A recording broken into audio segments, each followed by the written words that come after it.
जय हिंद। मैं हूं स्वप्निल तिवारी और सकार एकेडमी में आप सभी का फिर से स्वागत करता हूं। दोस्तों, जैसा कि आप सभी अवगत हैं, छत्तीसगढ़ सरकार के द्वारा बहुत सारी भर्ती परीक्षाएं आयोजित की जाने वाली हैं, जिसमें से अधिकतर भर्ती परीक्षाएं व्यापम के द्वारा आयोजित की जाएगी। व्यापम के द्वारा जब भी भर्ती परीक्षाएं आयोजित की जाती है तो परीक्षा में 150 प्रश्न पूछे जाते हैं, जिसमें से लगभग 50 क्वेश्चन मैथमेटिक्स और रीजनिंग अर्थात गणित एवं रीजनिंग से संबंधित होते हैं। कहने का तात्पर्य यह है कि 1/3 वेटेज के साथ गणित एवं रीजनिंग बहुत ही महत्वपूर्ण होता है और जब भी किसी मंडल या आयोग के द्वारा बहुत सारी भर्ती परीक्षाएं आयोजित होती है तो प्रश्नों के पैटर्न की पुनरावृत्ति होती है, रिपीटेशन होता है, वही पैटर्न के प्रश्न बार बार पूछे जाते हैं। तो इसीलिए सबसे ज़रूरी होता है ऐसे एग्ज़ाम की तैयारी के लिए प्रीवियस एग्ज़ाम में जितने भी प्रश्न पूछे गए हैं उन्हें आप हल करके ज़रूर देखें। तो इसीलिए मैं आप सभी के लिए एक वीडियो सीरीज़ लेकर के आ रहा हूं, जिसमें व्यापम के द्वारा ली गई विगत सारी परीक्षाओं के गणित एवं रीजनिंग के संपूर्ण प्रश्न के हल मैं आपको बताऊंगा। मैं कोशिश करूंगा कि सारे प्रश्न के हल आपके लिए बहुत ही आसान रहे, आपके लिए बहुत सिंपल रहे और बहुत जल्दी से बने। मैं उन प्रश्नों को भी आपको बताऊंगा जिसके हल 5 से 10 सेकंड में निकाले जा सकते हैं। मैं उन प्रश्नों को भी बताऊंगा जिसके हल 1 से 2 पेज के भी हो सकते हैं। इसके साथ ही मैं आपको यह भी बताना चाहूँगा कि गणित एवं रीजनिंग की पूरी तैयारी, संपूर्ण तैयारी करने के लिए आप सकार एकेडमी के ऑनलाइन कोर्स को भी ज्वाइन कर सकते हैं। इस ऑनलाइन कोर्स में आपको बेसिक से लेके एडवांस तक की अप्रोच सिखाई जाएगी। एक कॉन्सेप्चुअल अप्रोच के साथ आपको गणित सिखाया जाएगा। सारे वीडियो लेक्चर्स मेरे द्वारा ही लिए गए हैं। इस कोर्स के अंतर्गत आपको 150 से अधिक वीडियो लेक्चर्स रिकॉर्डेड फॉर्म में अवेलेबल होंगे, जो कंप्लीट सिलेबस के साथ होंगे। गणित है, डाउट आना स्वाभाविक है, तो यदि आपको डाउट आता है तो हमारे तरफ से आपको खुली छूट है कि आपको कोर्स के किसी प्रश्न में डाउट, किसी बुक के किसी प्रश्न में डाउट या किसी एग्जाम में आए हुए प्रश्न में डाउट है तो उसके लिए हम live doubt clearing interactive session organise करते हैं, जिसमें आप रियल टाइम में हमसे डाउट पूछते हैं। जो भी डाउट आप पूछेंगे हम आपको उसे समझाएंगे। इसके साथ ही वीडियो लेक्चर्स को देखने की कोई सीमा नहीं है, इसका एक्सेस बिल्कुल अनलिमिटेड है। इस पूरे कोर्स की वैलिडिटी 6 महीने की होगी और फीस रहेगी मात्र 999 रुपये। साथ ही इस कोर्स के अंतर्गत आपको टॉपिक वाइज ऑनलाइन टेस्ट भी उपलब्ध होगा। तो सकार एकेडमी के गणित एवं रीजनिंग के ऑनलाइन कोर्स को ज्वाइन करने के लिए सकार एकेडमी के एंड्रॉयड एप्लीकेशन को डाउनलोड करें, जिसका लिंक नीचे डिस्क्रिप्शन पर दिया हुआ है, और जल्द से जल्द अपना प्रवेश सुनिश्चित करें। चलिए आगे चलते हैं। अब एक खराब कैलकुलेशन का क्वेश्चन है। ये भी इस बात का प्रूफ है कि प्रश्न रिपीट होता है। क्वेश्चन पढ़ रहा हूं मैं आपके लिए। दो संख्याओं का एलसीएम 131387 है तथा उनका एचसीएफ महत्तम समापवर्ती 37 है।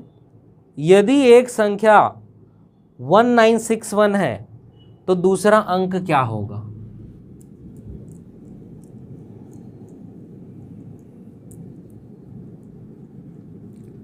मैंने आपको बताया था ऐसे प्रश्नों को आप डायरेक्ट काट के भी सॉल्व कर सकते हैं पिछले पेपर में, लेकिन हम चलो यहाँ विधि से बता देते हैं। जो भी दो संख्या है उसका एलसीएम गुणित उन्हीं का एचसीएफ बराबर दोनों संख्याओं का गुणनफल, ये होता है। अब डिटेल में फॉर्मूला लिखेंगे, ए बी का एलसीएम गुणित ए बी का एचसीएफ बराबर ए गुणित बी। आप समझ रहे हैं, उतना डिटेल में नहीं लिखेंगे। दोनों का एलसीएम आपको दे दिया है 131387 131387 गुणित एचसीएफ दे दिया है 37 बराबर पहली संख्या दे दी है 1961 और दूसरी संख्या आपको निकालनी। मैं इसके लिए आपको स्पेशल ऑप्शन बता रहा हूं। ऑप्शन है इसका 25, 7, 9, 23, 6, 9, 24, 7, 9 और 24, 6, 9 एकदम पास पास का ऑप्शन है। ये बोनस प्रश्न है, ठीक है, क्योंकि इसमें देखिए करना क्या रहता है केवल इससे इसको काटना है, फिर इससे इसको काटना है, यही रहता है इसमें, कैलकुलेशन बस है और कुछ नहीं। लेकिन बहुत बड़ा अंक दे दिया है, आसान नहीं है कैलकुलेशन, थोड़ा सा समय लगेगा, कठिन है ऐसा नहीं है, लेंदी है, ठीक है। अब देखिए डायरेक्ट तरीके से यदि किस्मत अच्छी है तो मैं केवल यूनिट कैलकुलेशन करके आपको बता रहा हूँ, अगर किस्मत अच्छी है तो वो यूनिट कैलकुलेशन से आ जाएगा, वही किस्मत बुलंदी पर यदि है तो, पर जनरली बुलंदी पर होती नहीं है, क्योंकि देखो यहाँ यूनिट में सब 9 दिख रहा है और मैं यूनिट कैलकुलेशन करके बताऊँगा 9 ही आएगा, ठीक है। ऑप्शन से भी बनाने का तरीका रहता है। देखिए जैसे ये 7 से मैं इसको काटूंगा, यहाँ 7 है इकाई में, यहाँ इकाई में 1 है, 7 के तिया पहाड़े में 7 तिया 21 आता है, 1 आता है इकाई में, तो इधर तो 3 आएगा कट के, जो भी रहेगा इकाई में 3 आएगा, ठीक है। अब ये 3 से ये वाला कटेगा तो इधर इकाई में क्या है 7, यानी जो भी रहेगा इकाई में 9 आएगा कट के इस तरफ का आइटम, जो भी रहेगा इकाई में कट के इस तरफ का जो है वो 9 ही आएगा।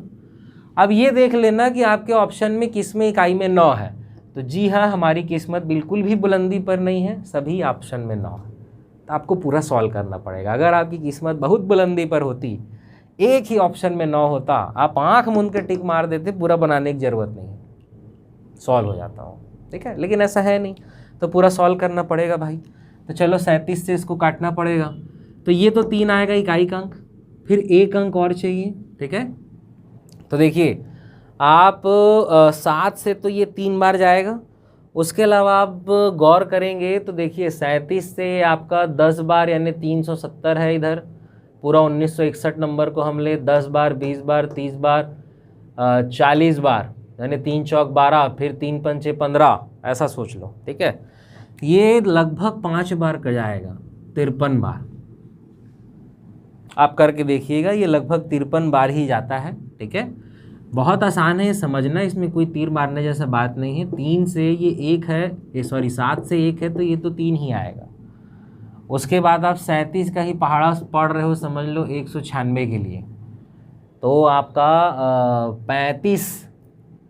37 पंचे यदि मैं कहूँ 37 पंचे, तो ये 37 पंचे लगभग एग्जैक्ट तो हमको भी 37 का पहाड़ा नहीं पता, 37 पंचे की अगर मैं बात करूँ तो 3 पंचे 15 और 7 पंचे 35, 185 लगभग होता है, 37 पंचे 185 ही होता है। अब यदि मैं 37 छक्के चल दूंगा तो 180 और 42 जुड़ जाएगा, वो संख्या 200 पार हो जाएगी, ठीक है, यानी 196 नहीं रहेगा, तो 5 बार में ही आ जाएगा। 53 बार करके देख लो, यही आएगा, ठीक है। ये होता है, बहुत ज़्यादा एग्जैक्ट आंसर लेने की ज़रूरत नहीं होती मैथ्स में, क्यों, क्योंकि यहाँ आप आंसर नहीं निकाल रहे, आंसर यहाँ से आएगा, ठीक। अब 53 का इसमें आपको पूरा भाग देना है। अब आप देख चुके हैं कि भाई आखिरी का आपके पास 9 आना है, शुरू का आपको निकालना है, तो भाग दो। 53 से शुरू में भाग दोगे, 131 से कम 2 बार जाएगा, शुरू में भी 2 है, यानी पहला और आखिरी डिजिट निकाल के भी आपका आंसर नहीं आया, बिल्कुल बुलंदी पर नहीं है किस्मत। मैं आपको अब सीधा भाग दे के ही बता देता हूँ, 131387, आप इसमें 53 से भाग दोगे तो 53 दूनी 106, 106 में से 11 में 6 गया 5, ये 2 कट जाएगा, फिर ये आपका 3 उतरेगा, ठीक है। 253 है, 253 यदि मैं करूं तो 53 चौक बार जाएगा, क्योंकि 53 पंचे यदि मैं करता हूं तो 253 से तो ज़्यादा ही होगा, 265 होगा वो एग्जैक्ट, यदि 53 पंचे में करूं तो ये 4 बार जाएगा। अब 4 बार जाएगा तो 4 बार कर दो, 4 तिया कितना हो जाएगा यहाँ पे 212 आएगा, ये 212, ठीक है। इसको घटा दो, 3 में से 2 गया 1, 5 में से 1 गया 4, ये कट जाएगा और फिर उतर जाएगा 8। अब देखो 2, 4 और इधर तो 9 ही आना है, हमको पता है। 2, 4 वाले कितने ऑप्शन है, अभी भी हमारी किस्मत बुलंदी पर नहीं है, पर कम से कम 2 ऑप्शन तो कट गया। अब ये 2 बचा हुआ है, या तो 7 है या तो 6 है, भैया पूरा भाग देना ही पड़ेगा। अब यहाँ पे 4 118 आ गया है। अब यदि मैं 53 अट्ठे बोलूँगा, ठीक है, तो 5 अट्ठे 40, 400 तो हो जाएगा, पर 3 अट्ठे क्या होता है 24, 524 होगा 53 अट्ठे, ये 7 बार ही जाएगा। अब उसको मत निकालो, इसको आंसर मारो और इसको गोली मारो, उतना ही आएगा आपका आंसर 2479। तो आपका मैथ्स कितना भी स्ट्रांग हो, कुछ कंडीशन में ये बचपन वाला तरीका करना पड़ता है, ठीक है, खैर समझ में आया, ठीक है। तो प्रश्न तो बहुत आसान था, कुछ नहीं था, कैलकुलेशन लेंदी दे दिया था, ऐसे ही होता है एग्जाम में। चलिए आगे चलते हैं।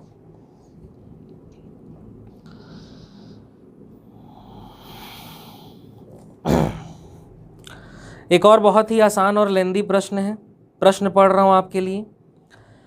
किसी सभा में 16 सदस्यों का औसत वजन 55 किलोग्राम है, 25 सदस्यों का औसत वजन 45 किलोग्राम है तथा 14 सदस्यों का औसत वजन 40 किलोग्राम है, तो एक साथ सभी का औसत वजन क्या है?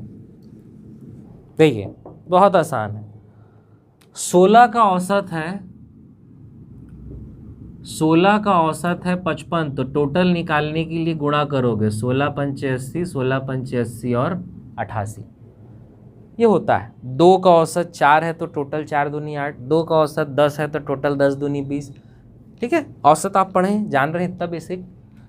उसी तरीके से क्या दिया है, 25 सदस्यों का औसत 45 किलोग्राम है, 25 सदस्यों का औसत 45 किलोग्राम है, 25 पंचे 125, 25 चौक 100 और 12 1125 आ जाएगा ये इनका कुल वजन, इनका कुल वजन। उसी तरीके से क्या दिया है, 14 का औसत 40 है, 14 सदस्यों का औसत 40 है, तो यहाँ पे आ जाएगा 14 चौक 56, 560, तो कुल वजन निकाल लोगे, औसत क्योंकि कुल का निकालना है, तो ये आ जाएगा आपका 5, ये 8 2 10, 10 6 16 की 6 हासिल गई 1, 8 1 9 और एक 10, 5 15 की 5 हासिल गई 1 और 1 2, 2565, और ये कुल वजन है। वैसे ही कुल सदस्य भी निकालोगे, इनको भी जोड़ लोगे, 6 4 10 5 15, 1 और 1 2, 2 4 और 1 कितना आ जाएगा 5, यही आएगा। अब कुल योग बटे कुल संख्या कर दोगे, यही औसत आएगा। अब इसको काटना भर है, काट दीजिए, 5 से तो कटेगा ही भाई, 5 से काट दीजिए आप 11 बार, 5 से 5 बार, 5 से 1 बार और 5 से 3 बार। अब ऊपर वाला 11 से पूरा नहीं कटेगा, पॉइंट में आपका आंसर आना है, ठीक है। ये तो 5 से 11 बार कट गया, ये 5 से 5 बार, फिर 6, 5 से 1 बार, फिर 5 3 15, अब 11 से काटो, 11 चौक 44, बचा कितना 7,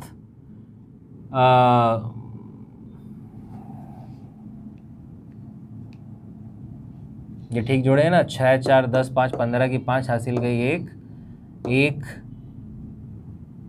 और 1 2 और 4 और ये कितना हो गया 5, ठीक है, सही तो जा रहे हैं हम। और यही थे ना सदस्य, 16 सदस्य थे, 25 सदस्य थे और 14 सदस्य थे, हाँ ठीक है भाई, बिल्कुल सही जा रहे हैं।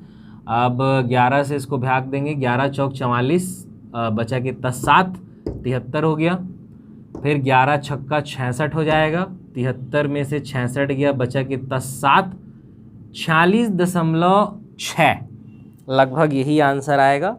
आप ऑप्शन देखेंगे तो आपका ऑप्शन दिया है 46.5, 40.5, 44.5, आपका आंसर आएगा इनमें से कोई नहीं, एक ऑप्शन डी ये भी, 46.6 ही लगभग आपका सही आंसर है। बनेगा बनेगा, बहुत ही आसान था, औसत था, कैलकुलेशन ज़्यादा है इसीलिए सोचना भी पड़ता है, जब ज़्यादा कैलकुलेट करें तो आपको ज़्यादा सोचना पड़ेगा, गलत ना हो जाए भाई। और ऑप्शन इतने बारीक में है, प्लस ये नोटा आ गया, नन ऑफ दी अबव। और एग्ज़ाम में कभी भी नोटा आएगा, आप मेरी गारंटी दोबारा बनाएंगे, ये होता है, ये स्टूडेंट साइकोलॉजी है, आप समझिए इस चीज़ को। इसीलिए प्रैक्टिस इतना करें कि आपको दोबारा बनाना ना पड़े। आप ऑब्ज़र्व कर रहे होंगे, जब हम काट रहे थे यहाँ पहुँचे, यही हमको समझ में आ गया था कि भाई आगे हो सकता है ऑप्शन से मैच नहीं खाएगा, इसीलिए हम एक बार फिर से रीचेक किए। तो जब ज़्यादा बनाएंगे तो चीज़ें ऐसे समझ में आएंगी, आपके सामने दिख रहा है, अब तो कुछ कर नहीं रहे एक्स्ट्रा काम। चलिए अगले प्रश्न में आते हैं, अगला प्रश्न पढ़ रहा हूँ आपके लिए।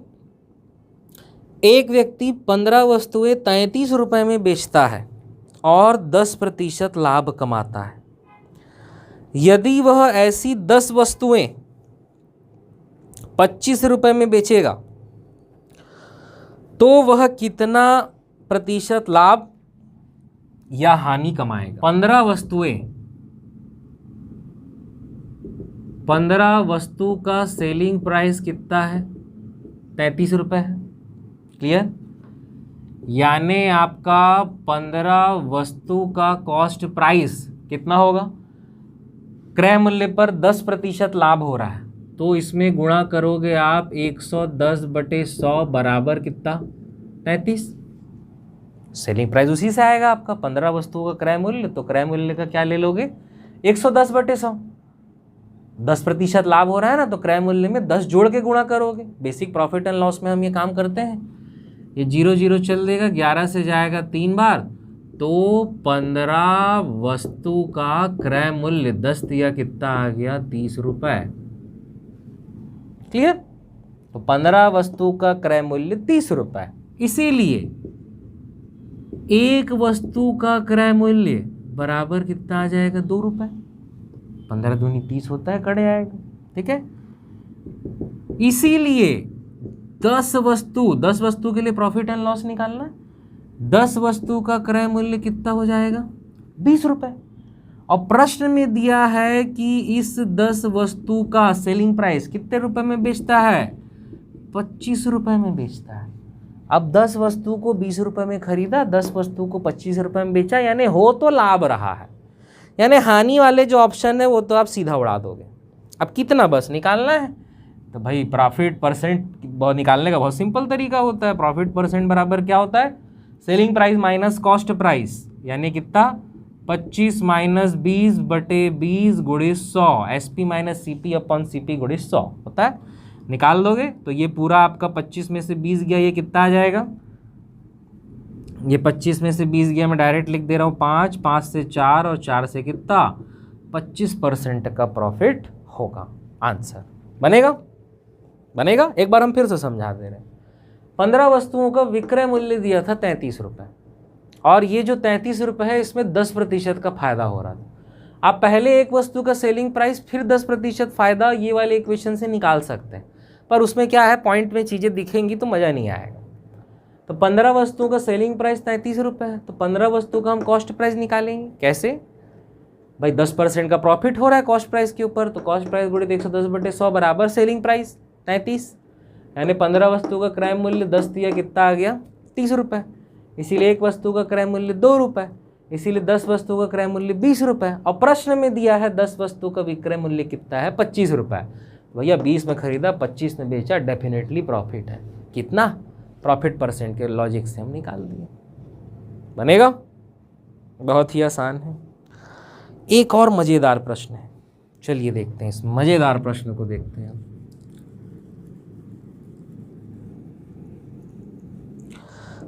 प्रश्न पढ़ रहा हूं आपके लिए, ये आपको सिखाना भी चाहूंगा मैं और आपको पता भी होना चाहिए। 1 स्क्वायर, 2 स्क्वायर, 3 स्क्वायर से लेके 2016 का स्क्वायर में कितने प्रतिशत संख्याएं ऐसी है जिसके अंत में 2 है? में पूरा यहां से लेके यहां तक में कितने प्रतिशत संख्याएं ऐसी है जिसके अंत में 2 है? मैं आपके लिए ऑप्शन रख रहा हूं। 50%,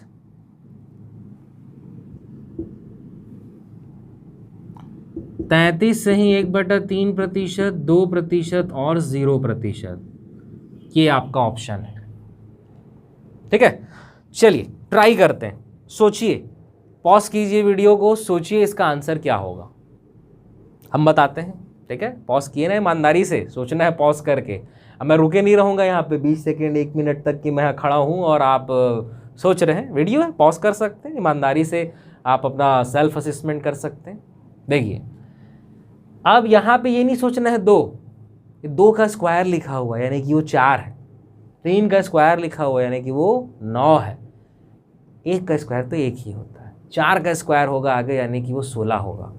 और इसमें से कितने प्रतिशत अंक ऐसे हैं जिसके अंत में 2 आएगा? ठीक है, अब दिमाग जाएगा एकदम 12 है, 22 है, ये तो हर 10 में 2 आ रहा है, फिर 20 में 2 आ रहा है, हर 10 में 1, 20 में 2, 30 में 3, तो 2016 में क्या 2016 रहेगा? जी नहीं, ऐसा कुछ भी दिमाग नहीं लगाना है। सिंपल चीज़ें याद रखनी है कि 2 और 3, 7 और 8, ये जो है संख्या जो मैं लिखा हूं 2, 3, 7, 8, ये किसी भी संख्या के वर्ग में इकाई का अंक या यूनिट डिजिट नहीं हो सकते। ये एक्सपीरियंस है, ठीक है। जितना ज़्यादा आप सॉल्व करेंगे आपको चीज़ें समझ में आएंगी। यानी हमारा आंसर होगा 0%। इनमें ऐसा कोई भी अंक नहीं है जिसमें आखिरी अंक इकाई का अंक 2 हो। क्यों? क्योंकि किसी भी संख्या का वर्ग करोगे 1 से लेके अनंत तक, यूनिट डिजिट इकाई का अंक 2, 3, 7, 8 नहीं हो सकता। सोच के देख लीजिए, क्योंकि स्क्वायर में स्क्वायर करने पर चीज़ें पेयर में होती हैं। आपको ये भी बता दे रहा हूँ मैं, ये भी नोट डाउन कर लीजिए। जैसे ये आप नोट डाउन कर रहे हैं उसी तरीके से ये भी नोट डाउन कर लीजिए कि 1 और 9 का स्क्वायर करेंगे तो इकाई का अंक 1 होता है। जो हमारा कोर्स है उसमें मैंने आपको बताया है, ये जब वैदिक मैथ्स की क्लासेस मैंने ली है तो मैंने ये वाला फैक्ट बताया है। आज सीधा इस फैक्ट से उठ के एग्ज़ाम में प्रश्न आया है, और ऐसा कोई प्रश्न भी बन सकता है ये हम नहीं सोचे थे। लेकिन हाँ, हमें फैक्ट पता है, हमें कॉन्सेप्ट पता है, तो जब प्रश्न आएगा तब जरूर सोच सकते हैं। क्योंकि ऐसे मैं शुरू से कहता हूँ 1-2 क्वेश्चन अचानक भयानक एग्ज़ाम में दिखते हैं, और वो एग्ज़ाम में ही दिखते हैं तब वो पता चलता है कि कोई नया वैरायटी, वो किसी बुक में नहीं दिखेंगे, ठीक है। इसीलिए पुराने एग्ज़ाम के पैटर्न को सॉल्व करना बहुत ज़रूरी है। तो 1 और 9 का वर्ग करोगे 1 आएगा, 1 का 1, 9 का 81, इकाई में 1। उसी तरीके से अगला पेयर रहेगा 2 और 8, इधर 1 बढ़ाना इधर 1 कम करना है।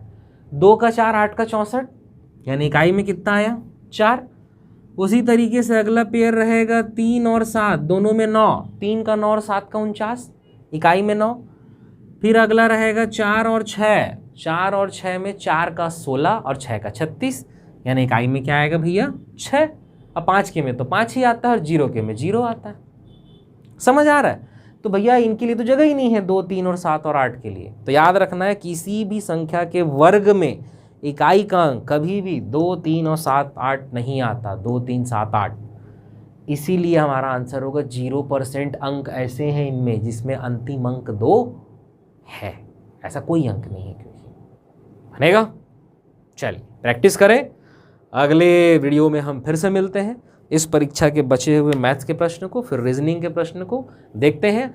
आई होप ये वीडियो आपके लिए बहुत यूज़फुल है, बहुत यूज़फुल आपको फील भी हुआ होगा। अगर ऐसा है तो प्लीज़ इसे शेयर करें, लाइक करें, दोस्तों से ज़रूर इसे शेयर करें। कमेंट में अपना फीडबैक हमें ज़रूर बताएं, और डिटेल मैथ्स रीजनिंग सीखने के लिए, जानने के लिए आप मेरा ऑनलाइन कोर्स सकार एकेडमी में ज्वाइन कर सकते हैं। तब तक स्वस्थ रहें, सुरक्षित रहें। Thank you.